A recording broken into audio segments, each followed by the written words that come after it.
အားလုံးပဲမင်္ဂလာပါရှင်။ ETC ကိုင်းမြန်မာ Audio Book ကနေပြန်လည်ကြိုဆိုလိုက်ပါတယ်ရှင်။ဆီယမကြီးခင်းင်းကြည်တာရေးသားထားတဲ့ချစ်တဲ့သူကိုတတိယတဲ့အခါစာအုပ်ထဲကနေပြီးတော့ညီမလေးသက်စာစုတွေထဲကဒီကနေ့ဖတ်ပြပေးမယ့်ခေါင်းစဉ်လေးကတော့နားလေခြင်းဆိုတဲ့ခေါင်းစဉ်လေးပဲဖြစ်ပါတယ်ရှင်။နားလေခြင်းညီမလေးရေကိုအရင်နားလည်အောင်ကြိုးစားပါကိုနားလည်လာတဲ့အခါလူတွေကိုနားလည်လာလိမ့်မယ်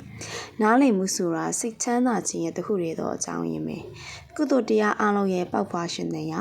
ဒါကြောင့်ကိုနားလည်ပါလူတွေကိုနားလည်ပါကံတွေကိုနားလည်ပါစိတ်တွေကိုနားလည်ပါလောကဓာတ်ကိုနားလည်ပါလောကကိုနားလည်ပါလောကရဲ့နားလည်မှုဆိုတာကိုနားလည်ခြင်းလို့နားလည်တာမျိုးကိုအသိဉာဏ်တထွားသမိုင်းနဲ့တတ်မှတ်ဆုံးဖြတ်လိုက်တာမျိုးမဟုတ်ဘူးနားလည်တယ်ဆိုတာပညာရဲ့တစ်ခုပဲလောကရဲ့နားလည်နိုင်စွမ်းတဲ့လိနဲ့တဲ့ဓမ္မပညာပေါ့လောကဆိုတာသူဖြစ်ခြင်းလို့ဖြစ်နေတာလူတွေဟာကိုယ်စိတ်နဲ့ကိုထင်ရကိုယုံကြည်တဲ့အတိုင်းလှုပ်ရှားနေကြတာ